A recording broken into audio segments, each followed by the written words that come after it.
Ash is that buddy of yours, like when you're out and about, who's just like trying to get into a fight, even though it's totally uncalled for. Like Yeah. who's looking at my girl, and you're like, He's blind. come on, yeah.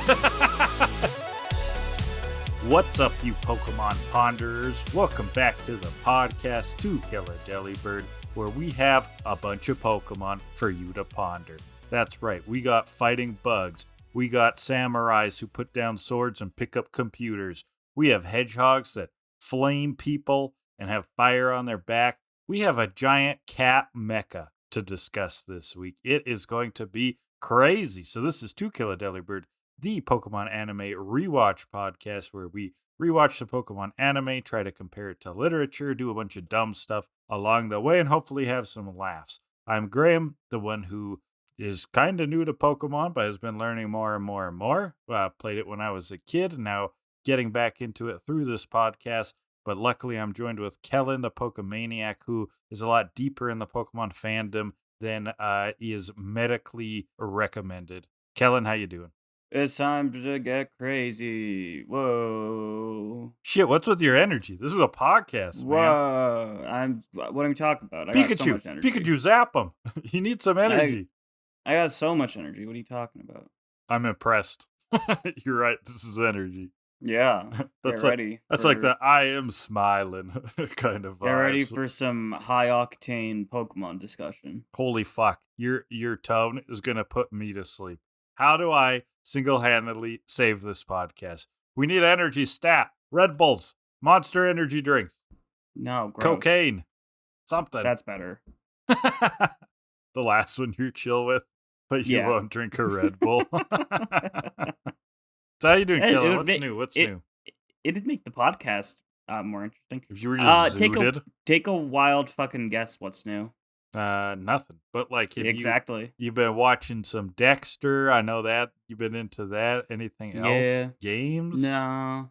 I'm still just trudging through Pokemon Snap, new Pokemon Snap, with some good old, Bloons TD6 on the side. Told me you almost snagged a copy of Pokemon Battle Revolution. Is that the game? And I had never heard of that game. What is that game, Kellan? It's like the Wii's version of Stadium. That actually sounds kind of sick. I didn't know that was a thing. Because it doesn't have the mini games, though. Oh, never mind. Yeah, so it's not as interesting to most people. Okay, I'm horribly disappointed. I went from like, whoa, what is this weird hidden gem to like, okay. Because that's mostly what I remember about Pokemon Stadium. That's what everyone remembers about Stadium. Yeah. No one cares about anything but the mini games. I mean, they were fun with a group. Yeah, well, Battle Revolution is otherwise the same is similar to Stadium. You can rent out a team. Oh, but you can connect and you can connect your games to it and use Pokemon in a 3D environment, which was novel for the time. Oh yeah, it was big. And then you can get like items and stuff in the game to send to your main series games and stuff like that. Yeah, what an interesting can of worms to open, though, the 3D-ism of Pokemon, because there was always like, what if the full game was like this? Whoa. So people would say. And now that they're trying to do that, people are like, maybe this was a mistake. In some ways. Maybe 2D kind of worked. I think they could do 3D well if they gave each game like a couple more years. Yeah, cook it a bit longer. Yeah. It'd be a lot nicer. The trees would look better for sure. I would hope. The trees, those classic trees. I mean, the crazy thing is Scarlet and Violet, its sales numbers are still crazy. Well, of course they are. Like really well. It did extremely well. Yeah, and that's the problem. Because they're not going to change anything until, shit gets bad for them. But it's not going to. You can't boycott Pokemon. It just doesn't work like that. No, the fans are too dedicated. Yeah. And I say that as someone who had very low expectations and still bought Scarlet and Violet. And still found some fun, right? Yeah, I mean, I think I watched some of your streams of that, and they were entertaining. The gameplay loop is great. The exploration is quite fun. There's some stuff to be desired, but the main gameplay is good. It's very fun. The big problem is just that it runs like shit. Yeah. Totally. Like, if it ran well and looked good, it'd be a great If game. you weren't swimming in soup 24/7. Exactly. If I saw more than like 4 frames a second, it'd be great. What is this magical slideshow? What kind of wizardry do you have? It's like a video game from the 1920s.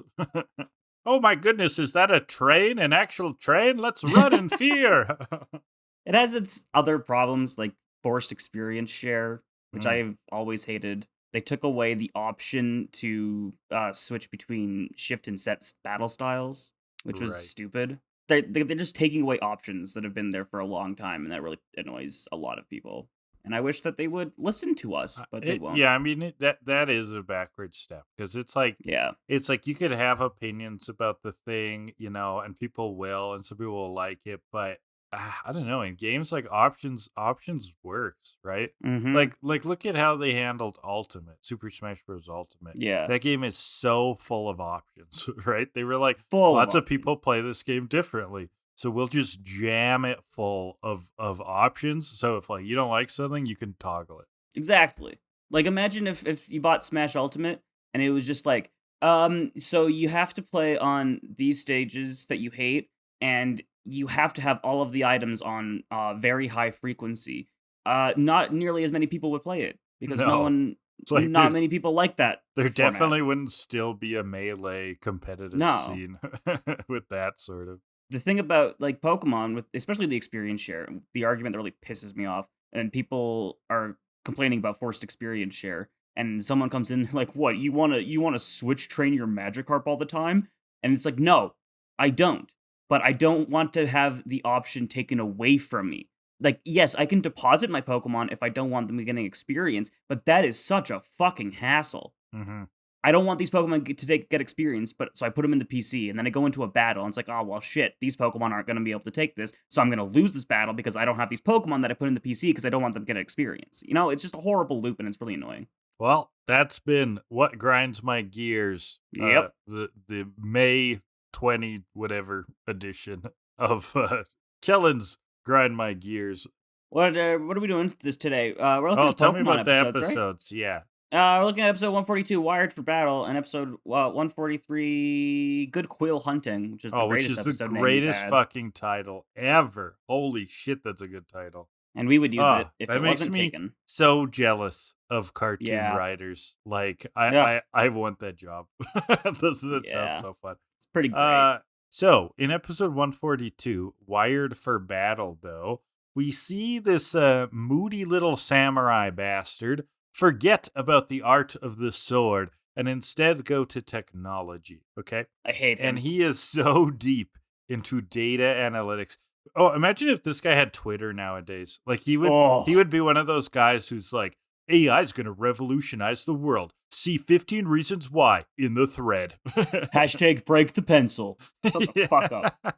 It's not art. And then every reason is just like something ripped directly out of like the Google Summit or like OpenAI's video. It's not even like something they thought of on their own. And you're like, what the fuck? Man, this is so dog shit.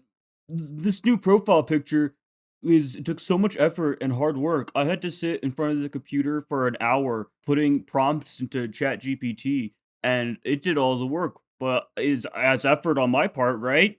No. Computer, No, make it's the not. boobs bigger. Make them bigger. Computer, bigger. So, Anyway, why I brought that douchebag up is he is deep in using data analytics for Pokemon battles. Okay, he thinks he's got this all figured out. He's got spreadsheets, he's got calculations. He doesn't even need a battle because he has data analytics doing everything Yes. for him. So I was thinking about this, Kellan. What are the dumbest things you could use computer analytics for? And I had to think hard because honestly, there are an awful lot of pretty good uses of it, to be honest. You can keep track of a lot of things and use data to enhance, well, all sorts of stuff, from growing crops to advancing medicine to, looking at how we interact with education even. There's lots of good uses for computer analytics. So I challenged myself. What are purely stupid uses of it? Okay. So this All is the right. top 10 stupidest things to use computer analytics for. You want to jump into this? Jump away. All right. Number 10, poop optimization. So this would be keeping track of, come on. We always mention poop on these lists. So it'd be keeping track of, your strain level, what you ate, looking at exactly how long those poops are. Maybe you want to make the longest poop ever. Well, you can do it now by taking pictures of your poop and tracking them over time. I can't believe I'm going to put this into my computer history, but I got to know what the world's longest poop is. Okay, yeah, tell me. I don't know. It seems false. The claim, it says, a woman set a world record in 95 for the longest human poop at 26 feet in length, but it says false. Don't trust anything claimed in 1995. That'd be a long fucking poop. Yeah, that's the only thing I can find. Right. Well, there you go. It's because poop optimization doesn't exist yet. Coming soon to a Microsoft App Store near you. The Poopo. All right, number 9? Yeah. Gum stuck to shoe situations. So this would be like optimizing ways to remove the gum when you have it stuck to your shoe. The answer is usually scrape it off. Yeah. But we can go deeper. We can go deeper, Kellan. Maybe there's certain tweezer techniques. Maybe if we monitor all these different attempts, we can optimize and discover a new way of shoe gum removal that really pushes society forward. I think you're thinking a little too hard about it. It's gum on a shoe. That's all we do on these stupid fucking lists, Kellan. We think too hard. And we also think about this other thing. So number 8, tracking usage over time, general trends, etc. of the steamed hams meme. Where has it gone? Where has it transcended reality? Has it enroached us into a new area of art? Has it pulled us through the universe and out again into where only Aurora Borealis remains? At this time of year, at this time of day, localized entirely in the kitchen of our hearts. Isometric exercises. Are we doing this again?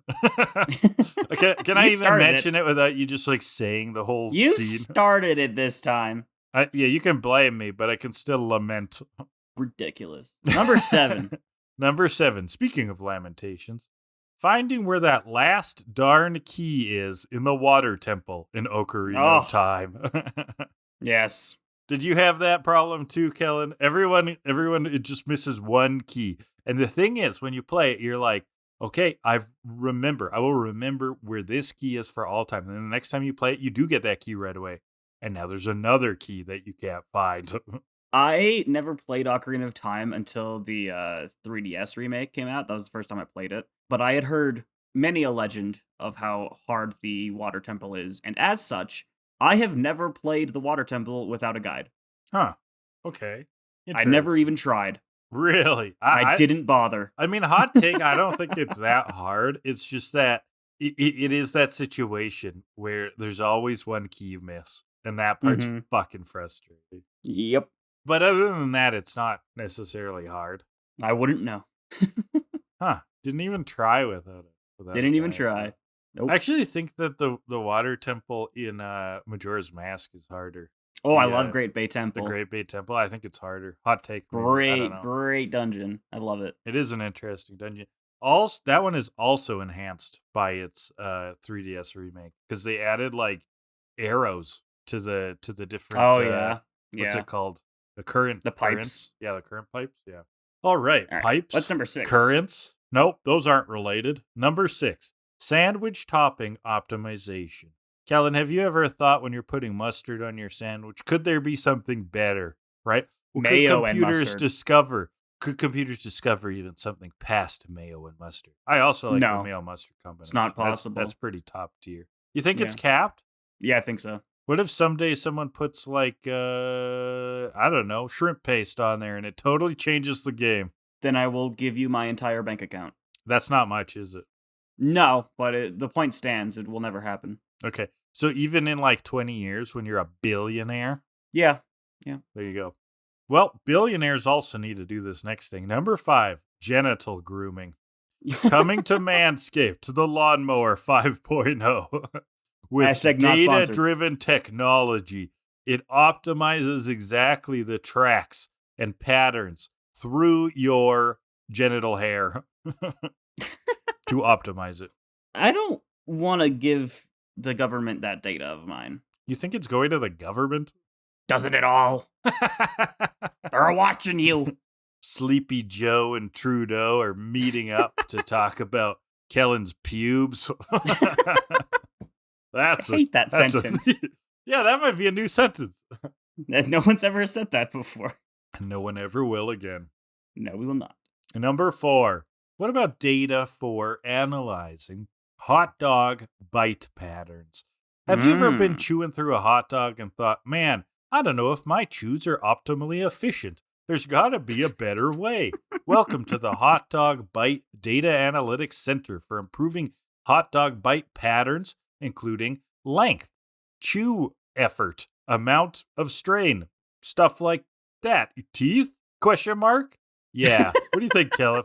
Were your notes on that one just a series of unedited thought streams? Yeah, my entry for number 4 on today's list is truly the Ulysses of our generation. They will study it for years to come. Yeah, thank you. And never understand what the hell it means. It's got to be about I don't know what Ulysses is about. I'm not even gonna try. Me either. Anyways, depression, number 3. Probably. Yeah. Everything's about depression. All the classics are sad, right? You can't have a happy classic, can you? Of course not. No. Like Moby Dick, like him and the whale run off, and Ahab and the whale run off and get married. Yeah, that's how that ended. Yeah, that's how that ended. Number 3. Well, I did bring up meme trends earlier with the steamed hams, but another meme, a broader genre of meme that I would like to see data on is the SpongeBob SquarePants memes in general. Trends about the different memes, how they change over time, and what they can tell us about society. That would be insightful. I watched a video the other day of a guy ranking all of the first 4 seasons of SpongeBob, like every episode. Oh, we could do that someday. Sure. That'll give us money. We'll do that. Did that jar? I'll need to be paid for that. Did that jar some ideas or some memories? A little bit, yeah. There are a few episodes I was like, oh, I remember that one. Guess what he put at number 1? I don't know, Bubble Bowl? No, I think that was 2. Oh, okay. Number 1 was the one where the food critic comes in and hides the pickles under his tongue. I don't know if I remember that one. What? That's a classic. Yeah, I might have to look that up again. It's not hitting instantly. SpongeBob loses like all sense of identity because the guy's like, your burger is really bad and you forgot the pickles. Yeah.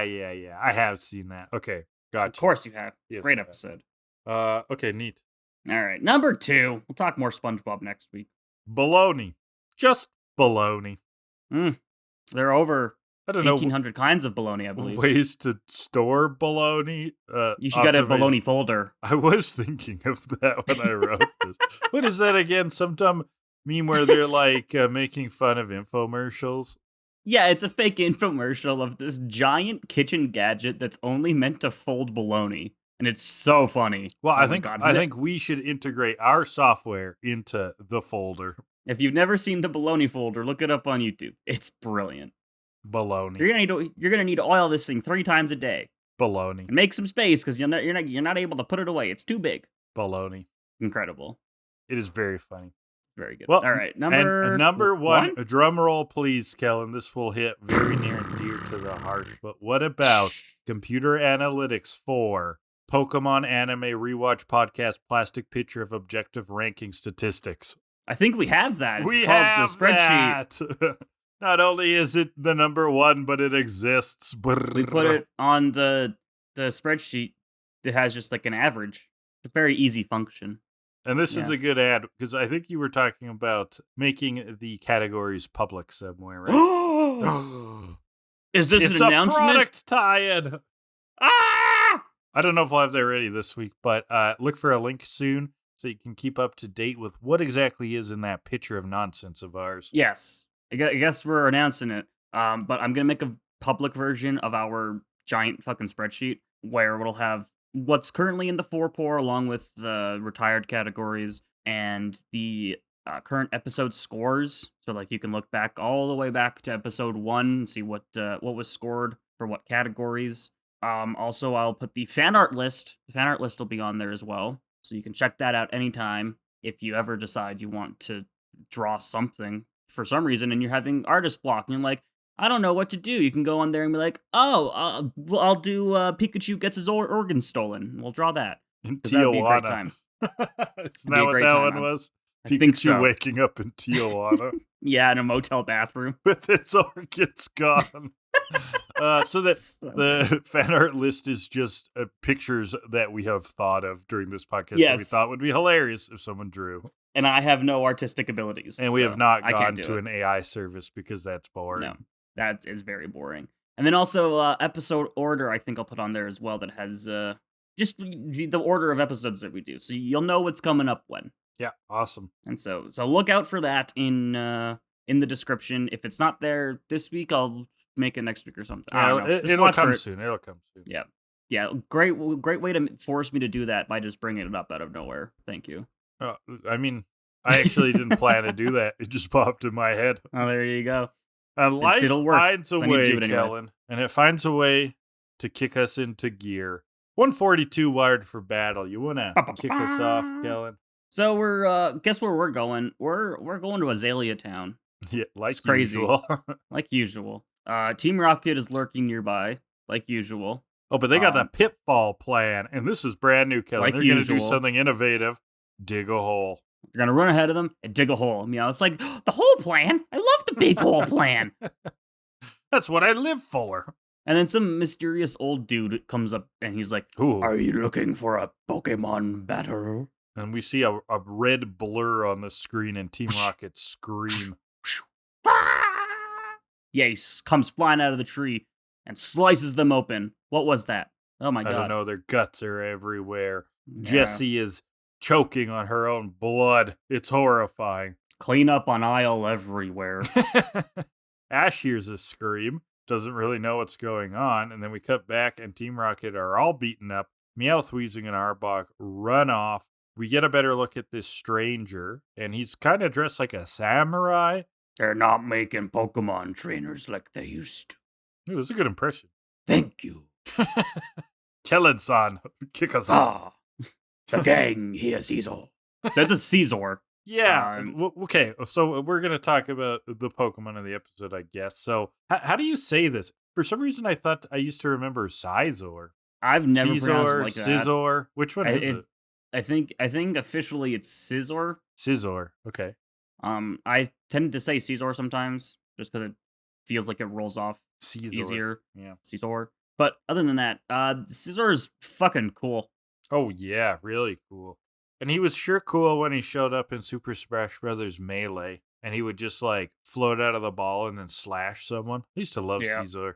Scizor's so cool. He's an evolved Scyther, right? Yes. Scyther has 2 evolutions these days, because they introduced one in Legends Arceus. But one is Scizor. You can only get it by trading it while holding a metal coat, so it's kind of hard to get. Oh, but yeah. It's super cool. And Bug Steel is a very good defensive typing. Oh, interesting. It only has one weakness, and that's fire. Is Bug weak to fire? Yeah, and Steel. Oh, so it's quad weak. Yeah. Is that sort of how they design interesting double types? Where it's like, it will have all of these other strengths, but then it's like quad weak to something? Because I feel like, experienced that with Quagsire, I think is in there one like that. Yeah. And same with Heracross, like bug fighting, has a dual to flying. I mean, quad to flying. But the difference is that Heracross has other weaknesses still. Oh, okay. Yeah, gotcha. Yeah, it's not just flying. Quagsire, though, is hardy to like everything except for grass, right? Yeah. Quagsire's only weakness is grass, but it is a quad weakness. That's a better comparison. Yeah. Look at me, Kellan. I'm learning so much. Yeah, look at you go. I'm so proud of you. I used to just be like, where's Ash's mom? Poopy fart noises. Digimon. Now look at me. Lord of the Rings. Yeah, Gollum, Smeagol, Frodo. Anyways. That's Scizor. Did we even describe him? He kind of looks like Scyther, but he's got like... He looks like Scyther if he was a 5-year-old kid's idea of a sports car. Kind of. Right? He's like Scyther in a hard red suit. Yeah. That's kind of it. Yeah. Like a polymer suit. Big beetle guy.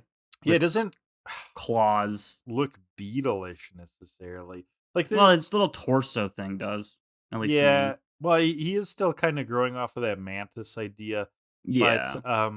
he's so defamiliarized from a bug, like, I don't find him buggish, like, I don't find him, like, Mm-hmm. creepy crawly or anything Well, like he is that. completely coated in steel. Yeah, So, exactly, he's just like a dude. He's just like yeah. the sword of destiny, I'm a badass thing. Yeah. He Pretty kinda much. looks like a Metabot. Do you remember Metabots? Do you No, know I that one? don't. That series? No, Okay, no. it was kind of a bit of a limited anime. I don't remember that much about it. Usually I know a lot more about these weird battle shonen animes because I don't remember if it came from a manga or what. But it was basically battle bots, but in anime. and and anyways, the robots all kind of looked like Scizor. Huh. Yeah. Yeah, I wouldn't know. Anyway, that's Scizor.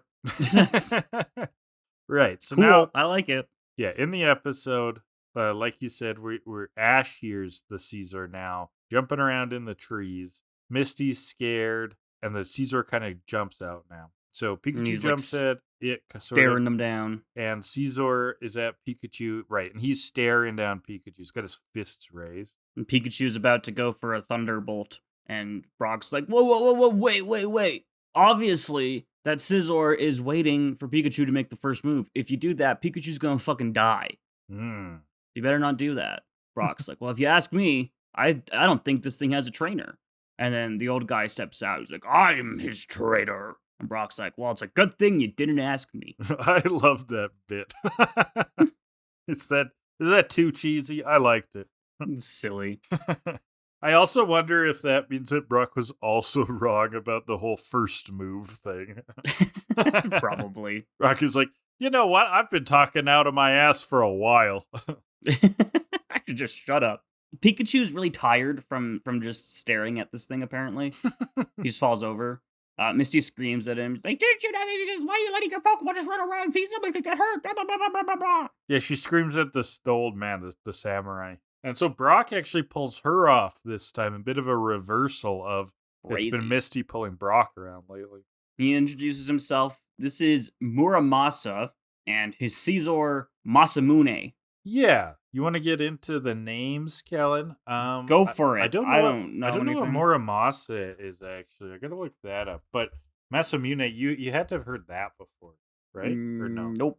Muramasa is the name of a famous Japanese swordsmith, Muramasa Sengo. His Scizor's name, Mm. Masamune, is also the name of a famous, if not the greatest, Japanese swordsmith, according to Bulbapedia. Yeah, Masamune is the one I did know, and that is like a famous blacksmith from I don't know, like 800 years ago or something. But more commonly, like that name Masamune pops up in a ton of JRPGs randomly. The most famous place, probably, it is the name of Sephiroth's sword in Final Fantasy VII. Hmm. You know that long sword? The long ass sword, yeah. Long sword. I really Yeah. only know it from Smash, but yeah. Well, you've seen the Masamune then. I've seen it. I didn't know how to name. Kellan, if you were like a full-time Twitch streamer, I would want you to do a Final Fantasy VII subathon where you Well, just then played let's it make in it one happen, played it baby. in one sitting. Who else would Oh want to God, see that? that's how long is that game? Well, I would allow you to do the Switch one with the 3 times battle speed, so you can do it in like 22 hours. That sounds awful. But you're Why a would lot I of do you're a that? lot of sleep in between it. Have you never watched the subathon? You said in one sitting. Yeah, I know they sleep on Twitch though. You're a lot of sleep. Yeah, you would never catch me doing that. That's fucking weird. I've been kind of off and on checking in on Kai Cenat's Elden Ring run right now. Holy fuck, is that wild, Kellan? Is he sleeping? Well, yeah, I mean, he's been playing for like 6 days or something now. Maybe That's at the so time of weird. recording, it's still going. He'd been fighting the Melania, the hardest boss, for over 11 hours. Because the thing is, he also doesn't really know how to play Souls games.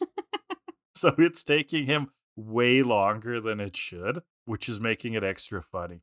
Yeah, what I'm seeing here is the Final Fantasy VII is like 32 and a half hours to 45 hours. Yeah, that's without the 3 times speed up, though. But I would have to do the completionist route and do 158 hours. That would actually be hell. That would kill you. You do not need to do that. No, I just want you I to wouldn't. experience it. I mean, I'd play it at some point. I'm not Yeah. opposed to playing Yeah. Final Fantasy. I just need to do it. I will say the original. I know lots of people do like the remakes that they're doing, and that's fine, but it's completely different. It's Mhm. basically a sequel. So Yeah. Anyway, swords. yeah, swords, Masamune. Masamune. Shing shing. And Ash goes, it's a bigger, redder Scyther. Thanks, Ash. And Brock says that Scizor is more powerful than Scyther, which Well, actually, Brock. if we want to get technical about it, Scyther and Scizor have the same base stat total. Oh, goodness. Yeah, it's one of those evolutions where Scyther doesn't technically gain stats on evolution, it just shuffles them around a little bit. Oh, okay. So Scyther and Scizor both have their own uses. There's a reason you wouldn't evolve a Scyther. Oh, I see. It doesn't universally trump Scyther. Or make him redundant. Scyther is essentially faster, slightly less physically powerful, and a little more frail, but Scizor is a better attacker, but is much slower. So. Gotcha. Yeah. It's technically not more powerful. It's just powerful in a different way. Okay, that's good to know. Yeah. So, Fun facts. So Brock has been like 0 for 3 this episode. He's just like wrong every time he opens his mouth. I don't think he talks a lot this episode. I think he eventually realized I'm gonna stop talking. He's quiet both these episodes. So Muramasa's looking for a trainer like Ash. We don't quite know what that means yet, but now we check see his basement. him Check his basement. Oh, he's got trainers like Ash everywhere. He's kidnapping them. He doesn't invite them back to his house next. Yeah, he takes them back to the training center. It's like an old Japanese fortress, right? It looks like a Japanese castle. There's a ton of trainers with their Pokemon, tons of Pokemon around here, training up. Yeah, they're all working. And one guy on a computer. It's me. Yeah, watching from above mysteriously. And then we get some like lore bits. Muramasa is Muramasa. I'm gonna butcher that many times. Do that thing where you give him a different name every time you open your mouth. Mythology was like a really powerful trainer or something with his Scizor. Really good. I didn't write any of it down because I didn't feel like it. So he's a top trainer. They called his Scyther the Crimson Streak, and Team Rocket are watching, and they go, "He's got a Crimson Streak, and we've got a losing one." And then the gang's introduced to Shingo. So that is the creepy dude from above with the computer. Got purple hair, always carrying a laptop. You're a creepy dude with purple hair and a computer. I don't have purple hair, unfortunately. Yeah, and you're not That's creepy. the only difference. He's not creepy, folks. Trust me. It's to be seen. Yeah. Okay. So Shingo, I've never heard you say anything creepy. Yeah, but it's. And I hear everything you say. Let me make jokes for content. I'm also advocating for you. We're supposed to disagree. That's what podcasts are for. Oh, yeah, we're supposed to yell because yelling is funny. Fuck you, Graham. Fuck you, Kellan. Go to hell. hell. Doing it? Is this how you do it? Are we going to get views? Share, share, fuck subscribe. yourself, buddy.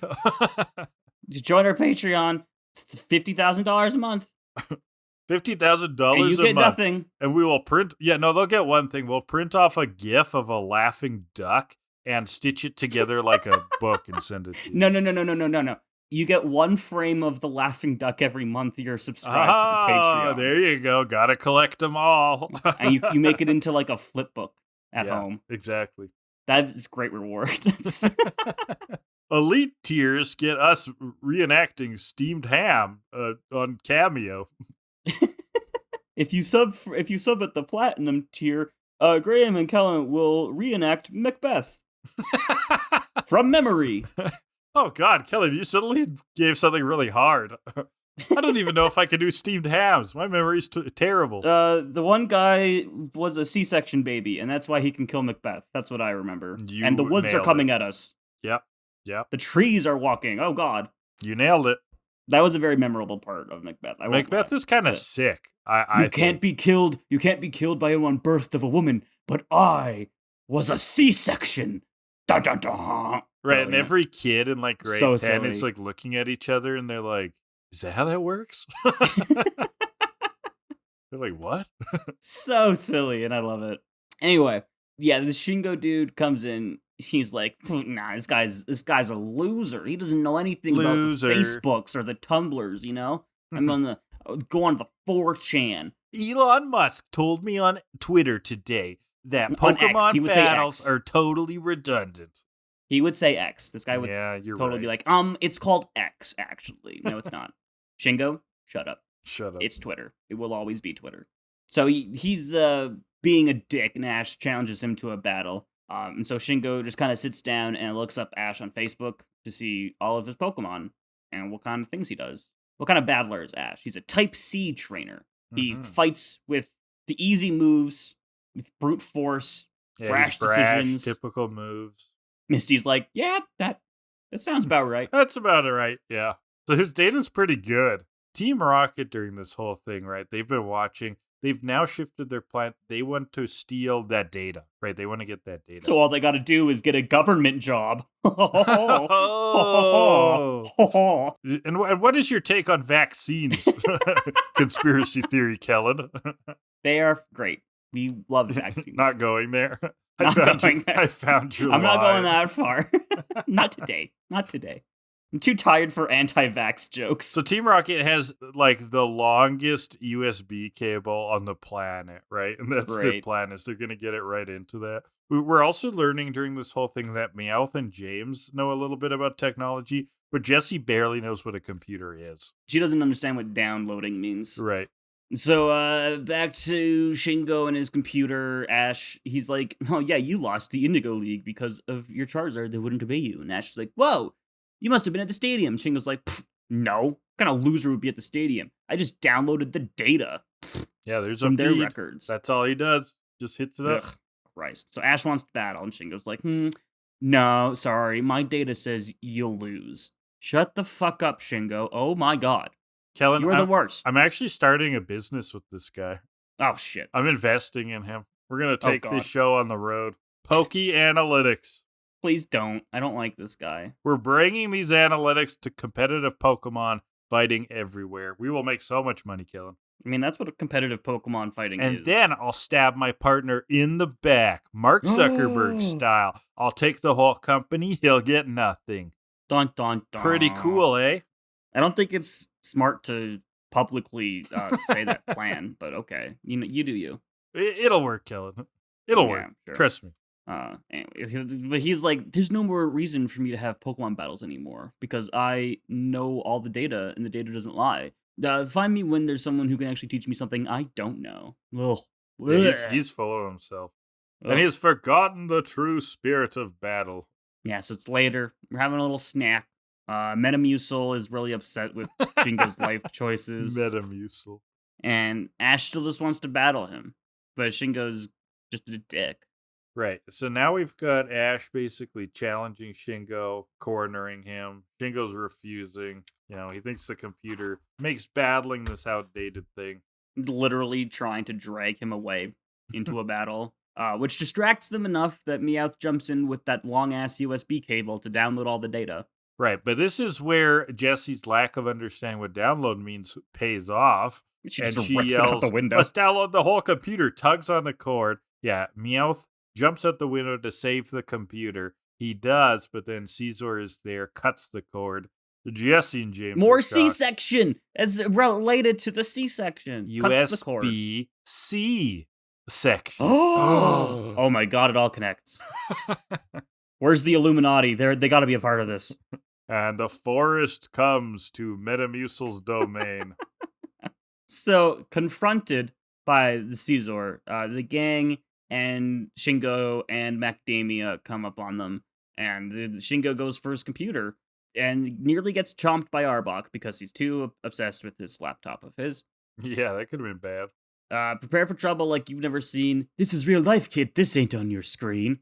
Reality check, baby. Yeah, that was a nice line. The rest of the chant is as normal, but they're in front of like a globe, which like kind of feels like World Wide Web-ish, I guess. I'm not really sure. And Meowth demands script approvals on any on any chant changes, on any motto changes. Yeah, it was very strange, but it was strange. I'm like, that joke could have fit better in a different episode, but all right. Mm-hmm. Yeah, when they're like stumbling over the motto or whatever. Yeah, or like an acting one. Yeah. But I like it's not on your screen. That's nice. That was good. Fun. But Ash is like, okay, let's fight them. Shingo, you take Jesse, I'll take James. And he looks over and Shingo's sitting on his laptop. I'm like, can't you ever get away from that thing? Yeah, he's trying to look them up or enter them. They're not in the really database, sure, but they're though. not in the database. Yeah. Yeah, he's trying to look them up so he understands their battle style, so he can just be like, I have all the data, I don't need to fight you. And then Team Rocket will be like, ah, shit, and they run away. But Team Rocket's offended that they're not in the database. Yeah. They're like, your data sucks if you don't even have us. This is catastrophic, Meowth says. And Shingo's like, are they really that important? And the gang just, no, not really. No. But Shingo pulls a Mew3 here. He's like, my data's incomplete. I think Mew3 did that on a mountain in a previous episode. Yell to the gods. Why does this statistical model not work for Ash? But since he doesn't have any data on these guys, he has to fight them. So he's going to finally fight. He sends out his Pokemon. It's another Scizor. This one's named Blade, which is a boring name. It's much more on the nose. But doesn't that fit, Kellan? Because this is a much more boring person. Yeah. It reminds me of like when I was 7 playing Pokemon Pearl for the first time, trying to give my Pokemon good nicknames, and I named my Infernape Inferni, and my Luxray was Luxie, and my Staraptor was Star. Because you got to start somewhere. I was really good at naming Pokemon. I was about to make fun of you, but me as a 34-year-old man did recently just name a Hoothoot Tutu, so some things never change. I don't know, man. It's just hoots backwards. You get it? You get it? Yeah, sure. So, he sends out his own Scizor, and he's like, it's faster, more powerful than the Master's Scizor, and it's never been beaten in battle. Okay, sure, fine, whatever. I don't really believe it, but all right. He readies his laptop to analyze the battle in real time. Analysis. This computer fucks. Team Rocket send all the Pokemon at him, and he's like, a 0.30 reaction time. That's like standing still for Blade. Yeah, so he's got these numbers flying around. Did you catch this line when Shingo says he's going to do analysis on them, and James goes, I've already had analysis.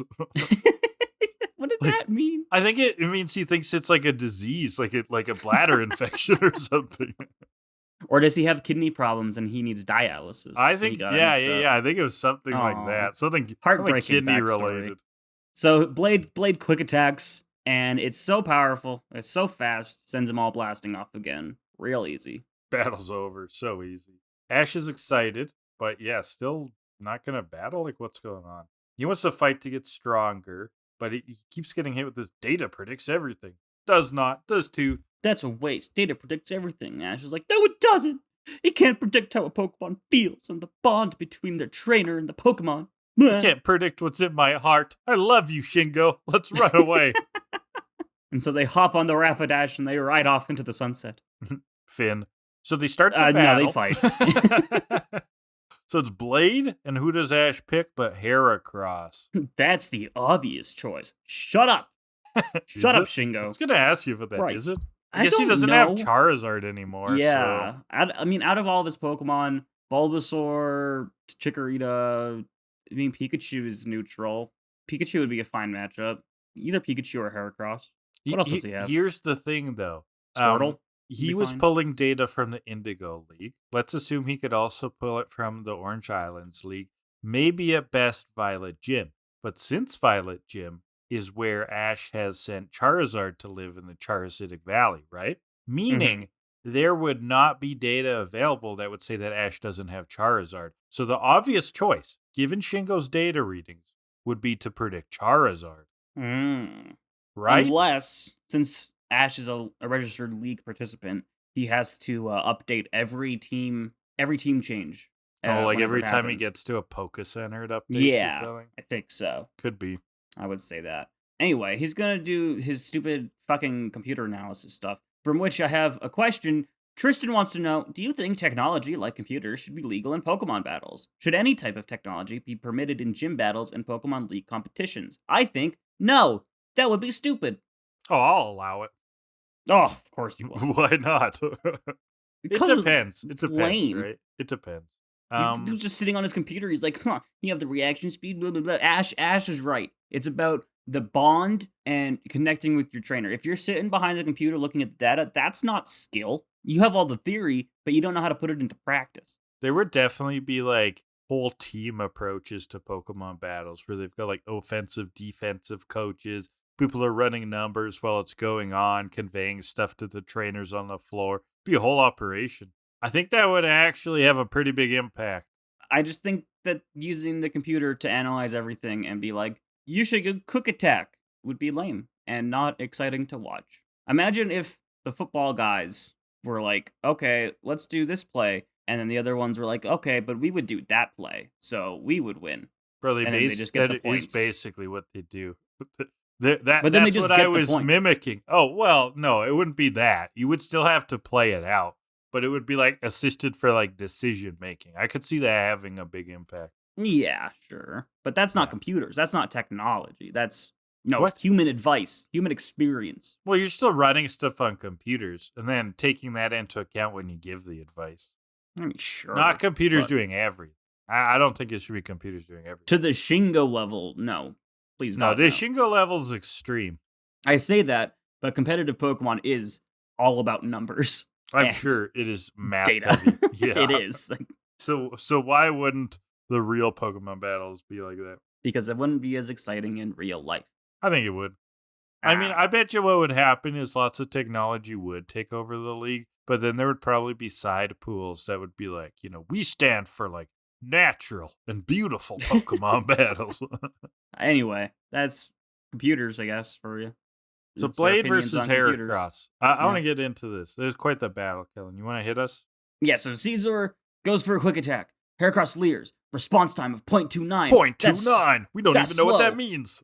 Crazy. Scizor lands the hit. Boom, boom, boom. At this speed, its quick attacks are 3 times more powerful. That's not how fucking quick attack works, but okay. Well, it does here. He has become so quick that the quickness is actually the attack. Whoa. Heracross gets up. Metal Claw right to his horn. Gets Grabs lifted him. by Scizor and gets tossed, but Heracross breaks free at the last second. Horn attack goes in, barely scrapes Scizor because it was fast. It was It's faster a than Shingo 0.18. expected. Whoa, I've never seen anything so fast. Oh my god. This is a new PB. Look at the splits. Look at the splits. He does carpet less. Oh my god. He got the clip. He got the clip. He's at the Deco tree. He's gone from the Deco tree to the fucking Ganon's castle. Ah! I'm trying to stall while I look at how fast Heracross is in comparison to Scizor. I've always liked the term 3-cycle Dracula from speedrunning. That's something they talk about in Castlevania speedruns. We never thought the 2-cycle Dracula was possible until this year. I love history videos on that kind of stuff. Yeah, that's a summoning salt video I'm quoting. Take it like so seriously and so dramatically. It's so fun. I love it. It's like an hour long of like, and we didn't think that we could get past sub 2 hours of this random ass video game. And then someone did it, and the world blew the fuck up. Most of them are video games like, you hear a lot about. Yeah. But it is great when it's really random. Like, They're fantastic videos. this is the journey to Silius. NES speedrun. I'm only halfway through his new Tetris World Record video because it's 2 hours long. Oh, I haven't watched that. That sounds It's good. good so far. Anyway, from my research, Heracross is actually faster than Scizor. You might not think that because Heracross is like big and Yeah, he big looks and more round. sumo wrestle. Yeah, he looks more judo inspired. bulky. Yeah, but no, Scizor is actually a lot slower. Anyway, so yeah, Metal Claw, blah blah blah, Horn attack. Shingo's like, okay, well, I'll analyze this and I'll let the computer tell me what my next move is. In the meantime, Heracross goes for a takedown, but Scizor goes for an agility, and some sick guitar music comes in on the background. Oh yeah, Sweet. really Good hype. moment. Very That good. Caesar's going fast now. Ching, ching, So ching, Ash ching, ching, gives ching. Heracross the instructions. Relax and wait for it, right? Don't try Stay. to anticipate it. Wait for Wait it. for it to come in. Yeah, he tells Heracross, wait for it, wait for it, wait for it, wait for it. I am the Are one you thing Quoting in Hamilton. life I can control. Okay, let's Wait keep for going. it. You I am theater inimitable. kid. I am an original. Fuck you, you theater kid. I'm leaving this podcast. I actually have never known what inimitable means. I'm gonna look it up. I don't know what that means. Inimitable. literally not able to be intimidated or imitated. Oh, Good word. yeah. It's fun to say. Wow. Inimitable. Well, you're firing bars, Heracross. Yeah, so Heracross in this moment just rips out the first half of Hamilton.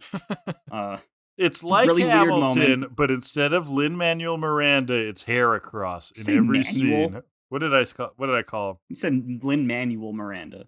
Lin-Manuel Miranda, right? Manuel. I'm pretty sure it's Manuel. Lin-Manuel Miranda. Really? It's not Lin Instruction Manual Miranda. No disrespect Lin-Manuel Miranda. on my main man, Lin. What did you Anyway, say? so Lin-Manuel Miranda. Lin-Manuel is how it's Manuel. Manuel's how you say that? Pretty sure. That's what I've always heard. Lin Instruction Booklet Miranda. I like that. So anyway, whatever. I keep losing myself in my notes because we keep getting sidetracked.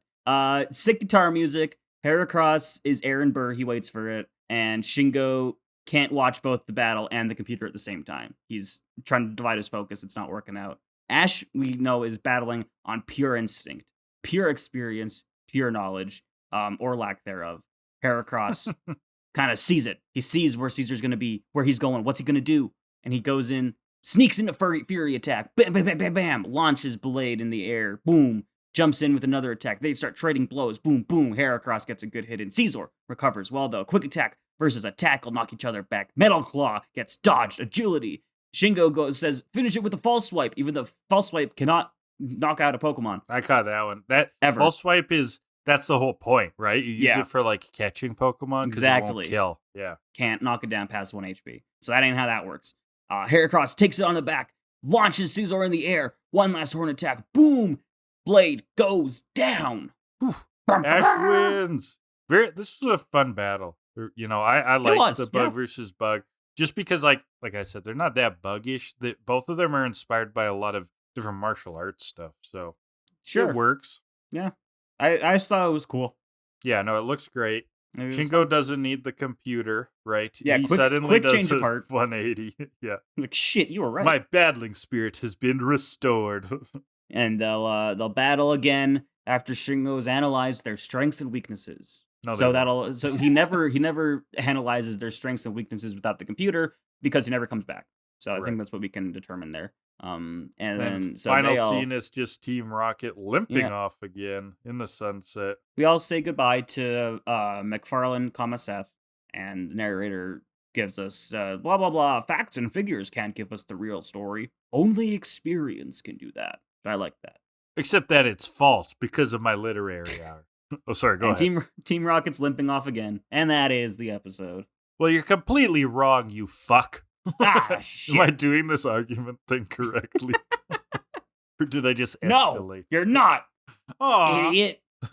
Okay, my book actually proves that you are wrong. And the book is Moneyball, The Art of Winning an Unfair Game.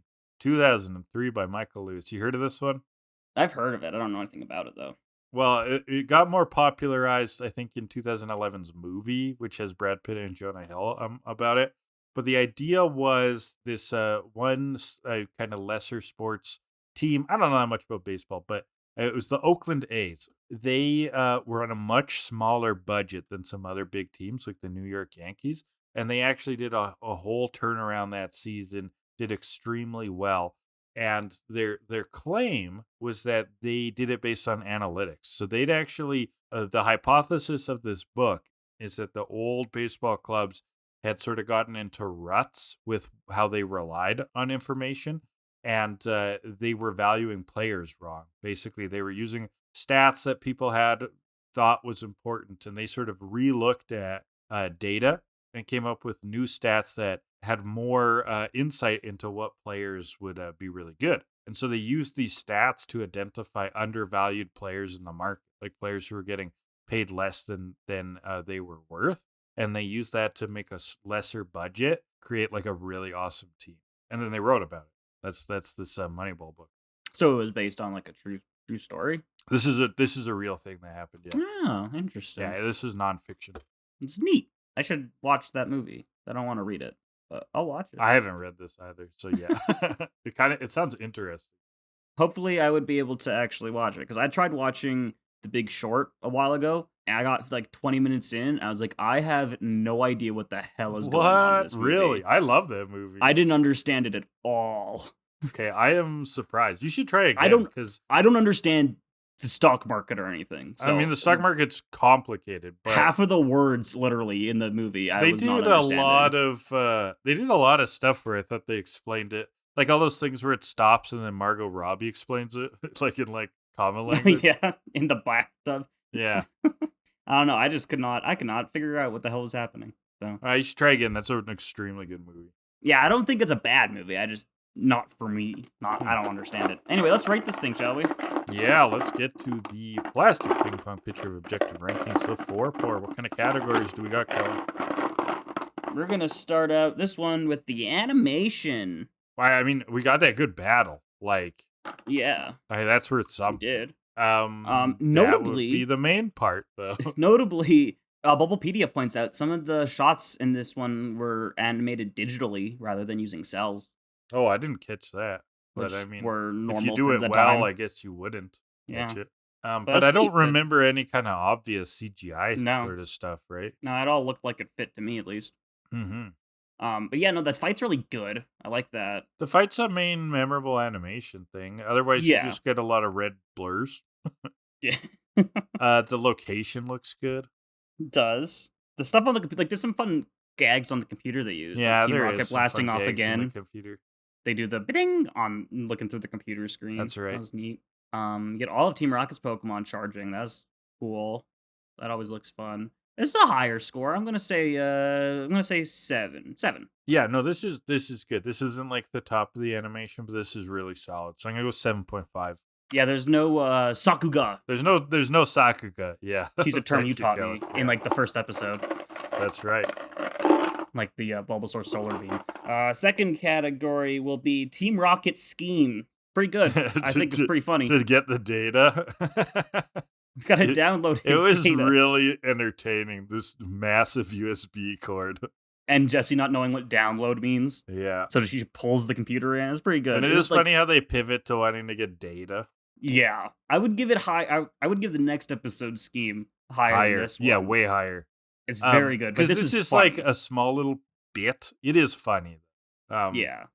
It's not a Team Rocket episode. Like, they wanted Team Rocket in and out. Yeah, it's not a Team Rocket episode. And for that, it's higher on that scale in terms of the scheme. Oh, It's not just oh, we dug a hole, whatever. Right. But they had some good jokes. It was clever. I mean, they also wanted to dig a hole, but they got beat up before they could do that. Giant USB cable is great. I'm 7 again. I'm going to 7 Oh, again. wow, nice. Nah, I'll just go with a 5. I think that your reasons about, it wasn't kind of the big Team Rocket spectacle that we'll get a bit later, but it's funny. So that's 6 for that one. Overall, 6.625 for Wired for Battle. So let's jump into episode 143. Good Quil Hunting. Still the best name. Great name. So, Graham, guess what we're doing when we open this episode? What? We're on the way to Azalea Town. Of course. Crazy. I We're in a think that dark all forest. of these episodes are just like, we're in some kind of creepy time loop, right? Where we're going towards Azalea, but we're not actually increasing. And these are like 12 different possible mind routes. Yeah, Azalea's moving away from us as we move towards it. Because I Some played the trees game again. not that long ago. It's easy as fuck to get between Violet It's one and route, Azalea. one cave. That's it. Yeah, it doesn't take long at all. Yeah. It takes like half an hour, maybe. I don't know. Yeah. For speedrunners, probably like 2 minutes. Yeah, exactly. So we're in a dark forest. They know their way. They just can't find it. Ha ha ha. Thank you, narrator. Ash is like, we don't need a map. If we just cut through, we'll find the road eventually. That's how that works. And then a hiker appears. And you know what? I just realized what ties these two episodes together. And it's tech CEO wannabe douchebags. Because this guy is dressed exactly like a tech CEO. He's got that Patagonia vest down. Yeah, obnoxious dickwads is what these two Yeah. episodes are predicated Well, on. it's the obnoxious dickwad week on To Kill A Delibird. This obnoxious dickweed is looking for wild Cyndaquil, and he is wildly announcing that, and then also telling the gang to stay away because he's the only one who's going to catch a Cyndaquil. Why would you even bring this up if you're being Yeah, covert? I know, right? Like, He's like, have you seen a Cyndaquil around here? And Ash is like, oh, there's Cyndaquil around here? And this guy's like, no, yeah, it's so don't dumb. catch it. don't go catch it. Misty catches on. She's like, this guy's worse than Ash. I don't think did they ever say his name in the episode? No, I wrote Tech CEO all over Yeah. my notes. I don't know what his name is. I was just writing other guy the whole time. Does According to Bulbapedia have a name? Bulbapedia, it's Koji. Okay. But maybe they give him a name in the Japanese one then. maybe.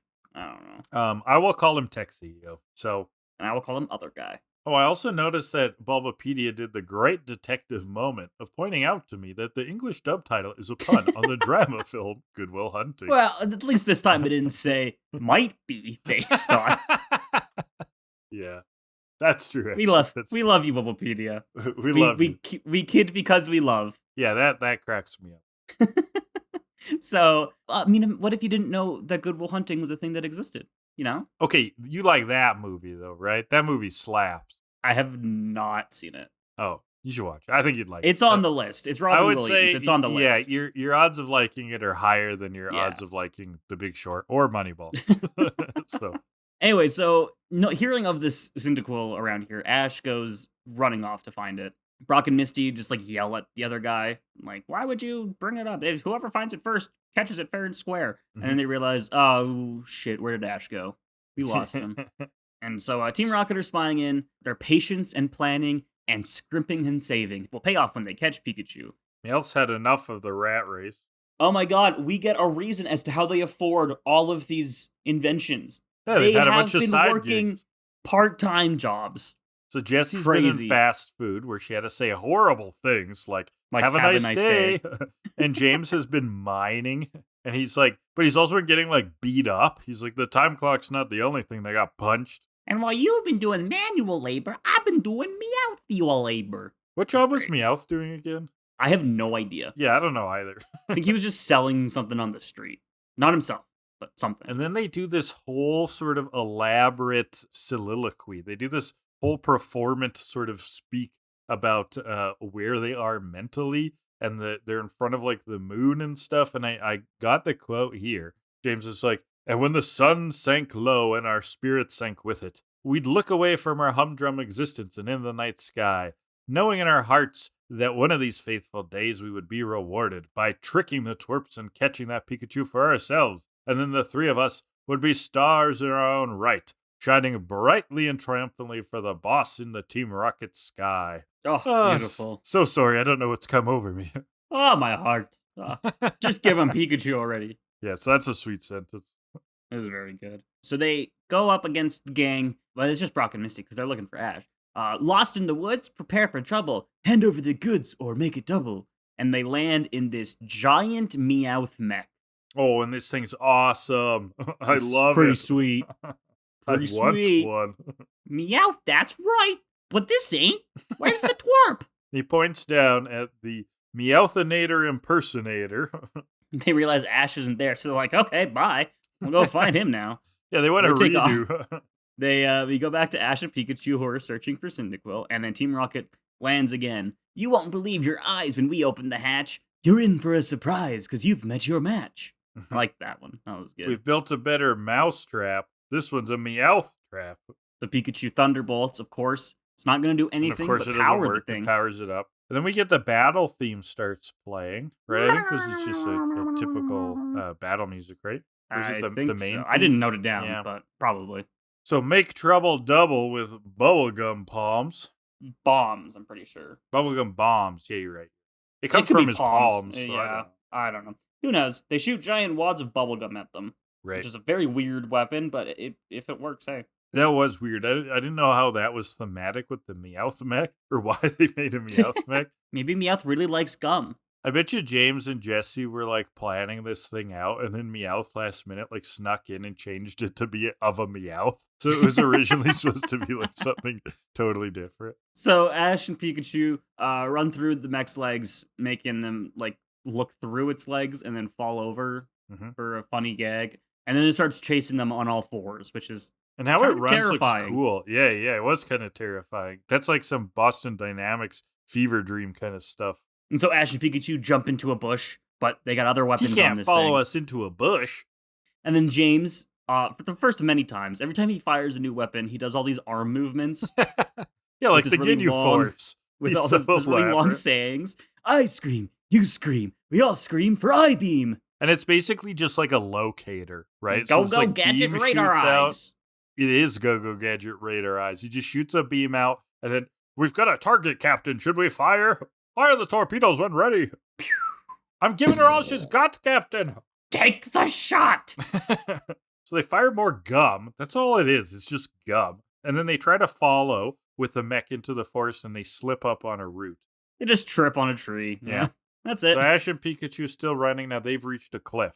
Series of caves. Very interesting cave system here. And, wouldn't you know it? Look up there. That's a Cyndaquil. So we have met Cyndaquil already, right? No, we got a brief first mention episode. of him. Yeah, first episode we got a mention of him. It wasn't we saw it. featured, though. We saw it, but it wasn't featured, I guess is Yeah. what I'm saying. Totodile was like the featured one. This is the first But, time Cyndaquil's been featured, I believe, in Johto, right? Yeah, featured. Yeah, he was physically there. So before, he's a but, cute. They yeah. call him the Fire Mouse, I believe. Mhm. He's kind of like a hedgehog, right? Yeah, with the back. With the back flames. Yeah, it's like a fire hedgehog. Yeah, but he's cute. He's very cute, and he makes Very such cute noises. Quil, cute, adorable, love it. Gotta love Cyndaquil. So Ash is climbing up the cliff to get this thing when the tech CEO runs into the scene, also sees the Cyndaquil. And this is when I really knew that Kellan would fucking hate this guy. He has a sand slash. Ugh. BRB puking.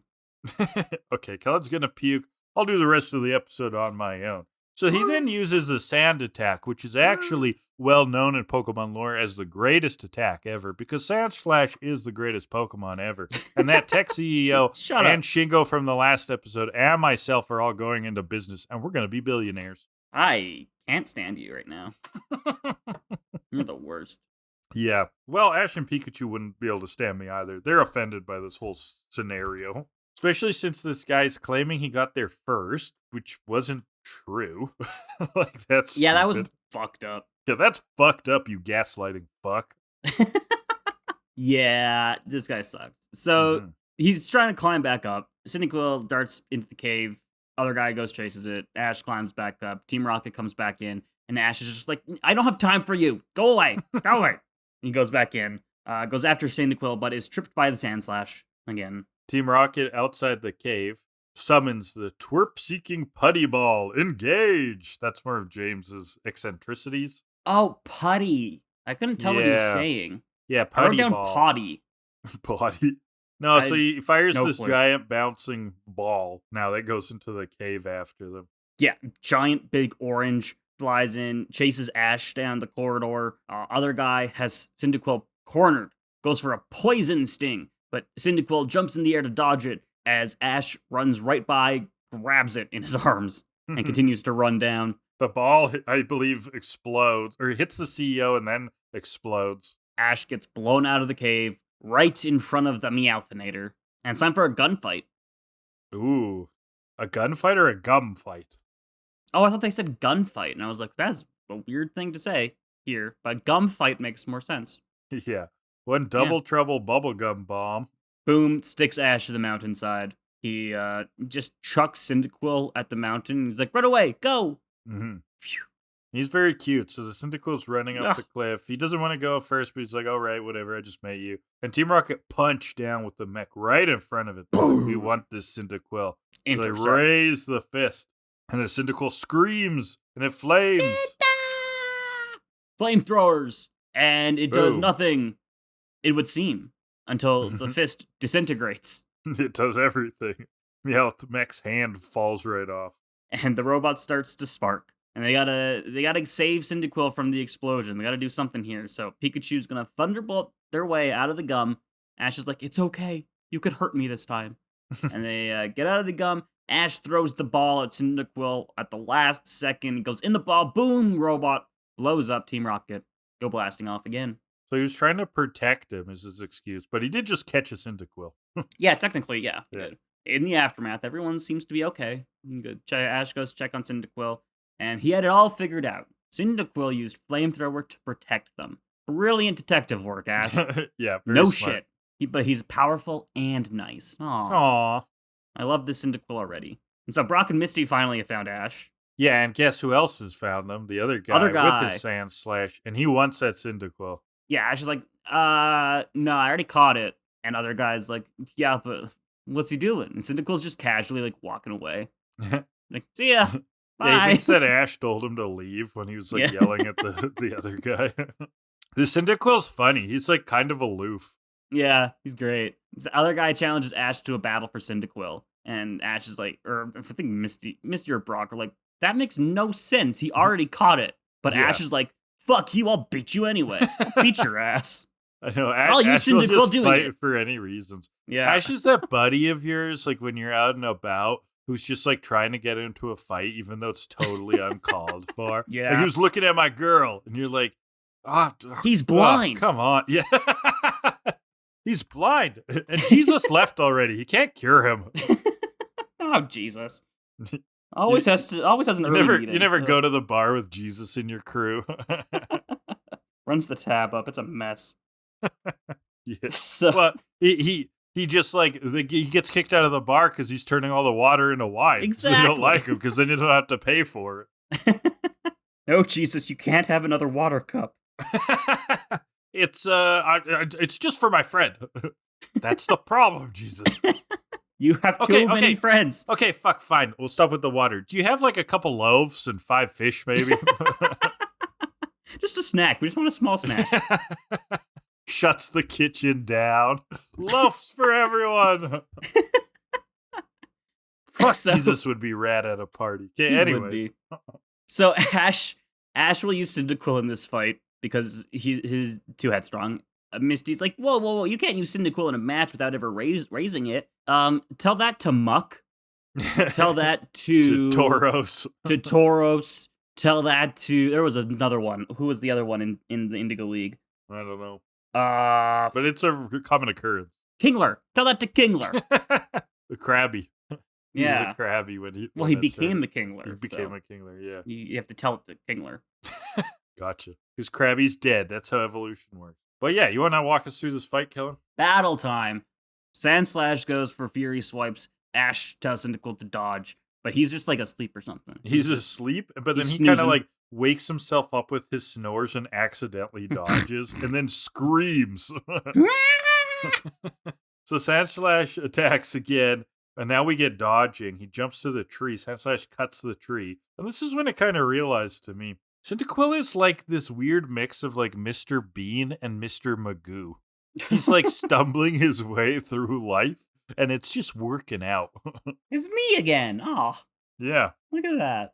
So yeah, he's slashing down all these trees. Fury Swipes. Cyndaquil keeps dodging really quickly until Sandslash has eventually tired itself out. And now it's the chance to strike. But Cyndaquil just yawns again. He's tired. He's a sleepy little guy. He eepy. Now, the CEO's screaming. He really is I didn't tell you he's to take trying a to break. overwork his employees. How dare he? Oh, The ultimate villain. I think that Sandslash Capitalism. needs to unionize. Yeah, please. That'd be hilarious if the Pokemon all unionized. Also kind of the plot of Pokemon Black and White. Anyways, Sandslash until goes it's for... until it's revealed that it wasn't the plan all along, and the guy was just like, I just don't want anyone else to have Pokemon, so then I can rule the world. Yeah, exactly. The antagonists of that game were just pro-union. And Nintendo is putting out an anti-union statement by endorsing the game. So Sandslash pops back up, Fury Swiping, Cyndaquil's dodging, boom, boom, boom, boom, Sand Attack, Swift! Cyndaquil finally decides to go for a flamethrower, but no He's out of flame. flame. He's out of PP, apparently. He gets pelted by the Swift. Hits him Ash again. is wondering, does Cyndaquil have to like warm up a little bit? We gotta Yeah, I guess preheat so. the Cyndaquil. Preheat the oven. So Sandslash keeps swifting. Cyndaquil gets hit. Goes for a scratch. Cyndaquil dodges swiftly, but gets hit by one really hard, flying into a tree. Bang! And Ash is like, stay a step ahead of it! And Cyndaquil is like, oh, now it makes sense. And so Yeah, Sandslash goes for totally one more Fury cues Swipes. in now. Goes for one more Fury Swipes. Cyndaquil jumps. Sandslash gets stuck in the tree. And Cyndaquil like dive bombs it with a tackle Dive bomb attack. tackles from above And knocks it out It's in really one the only fucking the hit. one hit. Yeah. Yeah, I hate that. It's so annoying. It was one hit. It was a tackle. It is a killed Sandslash. Yeah, but still, I mean, it's a tackle. Water tackle. That would have worked. But that CEO bastard still doesn't acknowledge that he lost. He's now going to try to steal Cyndaquil with a net. And this is when Cyndaquil's flames come back to him and he just torches the guy. Why don't you train yourself, jackass? Brock says. And if you're not watching carefully, when this guy whips out the net, it kind of looks like he just manifests it out of thin air. Yeah, totally. Would have been very funny. It was fairly cartoonish, right? Like, just like Yeah. pulls a net out of his pocket. So yeah, he gets roasted to a crisp, runs away like a baby. Ash tries to go hug Cyndaquil, but his flame is still out. He's too hot. Ah, ha, ha, ha, ha. Ash tells Cyndaquil he'll be counting on him a lot, which he'll have to because Charizard's not there anymore. And we're back on the road to Azalea. And at night, the stars shine. Team Rocket are working at a construction job. They gotta make that money back now. The boss is screaming at them. Digging some kind of big hole. And that's the episode. All right, so literary hour. I really was thinking of this idea of Cyndaquil, right, as some kind of weird hybrid between Mr. Magoo and Mr. Bean. But I couldn't put my finger on exactly why it was. And it wasn't so much those characters, but it was this idea of like how he seemed almost accidentally proficient, right? Like he was like almost accidentally discovering his athletic ability. I found this trope on tvtropes.com called accidental athlete, which is this idea of characters like showing that they actually have some innate athleticism in a scenario that isn't like in a conventional sport or something. It comes out in a surprising way. So Forrest Gump, classic movie, Tom Hanks, right? Great movie. And Forrest is like a great runner, right? A lot of it revolves around how fast he is. He can run really well. He first discovers that running from bullies. He's not doing the conventional track. Yeah, he's running from bullies. He's running from an evil tech CEO in Patagonia, and he is a Cyndaquil. Cyndaquil, the Forrest Gump of the Pokemon universe. Sure. Why not? Well, we'll see if this theory holds in the future. We've said stupider things on the podcast, so I will say stupider things. We will continue. All right. Poo poo pee pee. Let's rate this, shall we, before we get I didn't have to say a stupider thing in the next second, but here we are. All right, 4 poor me. What category do we got? First category will be the flavor of the featured Pokemon if it were cooked. A Cyndaquil. I don't want to eat Cyndaquil. He's too cute. Yeah, I don't either. Like, and I'm not interested in eating hedgehogs. Like, small animals, just they're not it, man.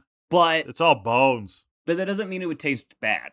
It would taste okay, but like, I think I've brought this up before. I had quail once, and that is the most beta fucking chicken on the planet. Like, it's just chicken with like so many bones and like no meat.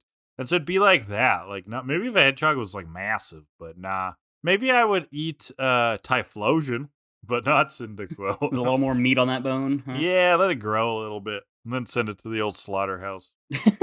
Typhlosion burgers, extra spicy. Let it have some dreams and hopes, and then kill it. Yeah, because what else are you cutting then? Gotta taste those hopes and dreams. Now, are the fires tangible? Can we eat that? No, that'll burn off your taste buds. Dang. They are like actual flames that shoot out, right? Like a Charmander's tail flame. Like, poof. Yeah. Does he have like a gas sack inside? How does he keep that thing running? Yeah, it's like a mammal, so it would have similar flavor. I think it kind of cooks itself with the fire. Yeah, it could be this really grotesque sort of ritual where it does just heat itself up. Ooh. But I don't know. There's not a lot to work with here. No, I'm going low. I don't eat this thing. But you are right that it would taste fine in a pinch. Probably. Just not much meat, not really an optimal eating experience. I'm gonna go 4. 4, yeah, I'm around that. I'm gonna go a tiny little bit lower. I'm thinking 3.7. All right. So that's a 3.85. Well, give me a category that is a little bit less off-putting. It's not gonna be less off-putting. It's the character of the day. Because I hate this guy. Oh, but can we rate it based on how much we hate him, or it's just no? It's got to be that's how much we like him. It's your own criteria, I think. I thought he was a good villain. He's an alright character. He's just so sleazy, so cartoonishly douchebaggish. Yeah, like not liking a character isn't the same as it being a bad character. Okay. I think he's a fine character. He's a fine character. He isn't as unique and standoutish as a lot of characters of the day, though. I feel like they sometimes put more effort into characters that Brock is gonna simp after, like because at least visually they're like have like different kind of clothing or colored hair, and this is just like a dude. Yeah. He doesn't even get a name in the episode, but how they characterize his sort of villainish isms and how that kind of pushes the plot forward, it's actually kind of fun. Yeah, but he's no Farmer Douglas. You gotta remember Farmer Douglas. This guy doesn't own a track. No. I'm going 3.5. He's also no Gligar Man or Glygirl. Like, True. Last week was a good character. And Glygirl, those are top characters. So you said what, 3? 3, yeah. 3. Yeah, I'm down there too. I don't really like this guy. This episode's deep in the dumps. Yeah, I'm 3.5. I'll give him a little more. So it's 3.25 for that overall. That's a 3.55 for good Quil Hunting. Lower. Oh, if only we drew episode title. Yeah, that would have been a 10. That would have been an actual 10.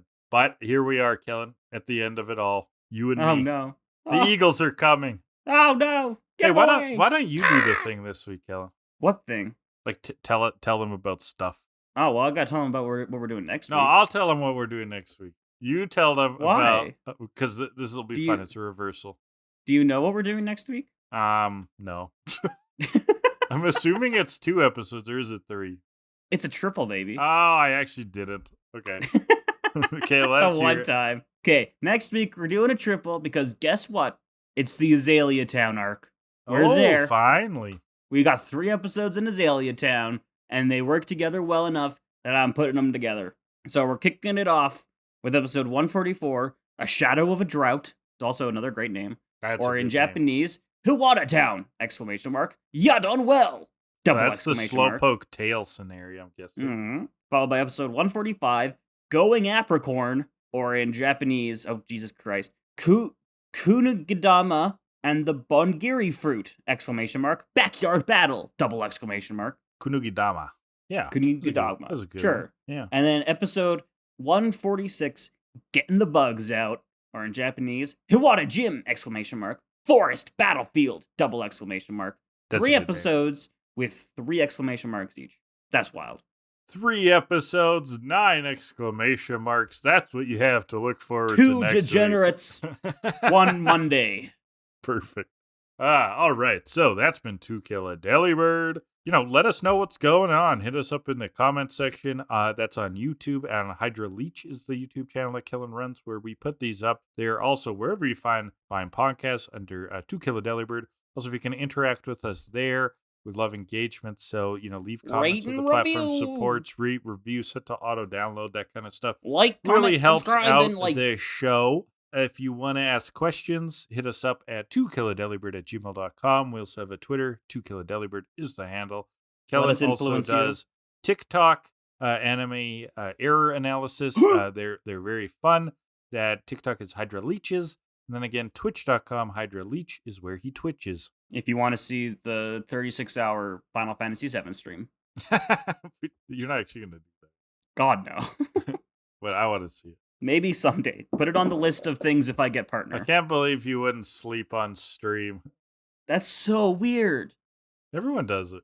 Yeah, it doesn't mean it's not weird. Well, okay. Also, 80 Synthwave by Alexia Action. It's intro and outro music. It's a banger. Oh, yeah. It is a banger. It's a fucking bop. Would you sleep on stream? Audience, let us know. That's question of the day. Would you let us watch you sleep? Well, I'm not going to watch. You can just do it. I don't know. Yeah, but that's creepy. It's going back to I actually heard earlier that jokes. Amaranth's viewer count doubles while she's sleeping, which does is not surprise really me. Creepy. Oh boy, is that creepy. Anyways, Twitch viewers, degeneracy, name a better combo.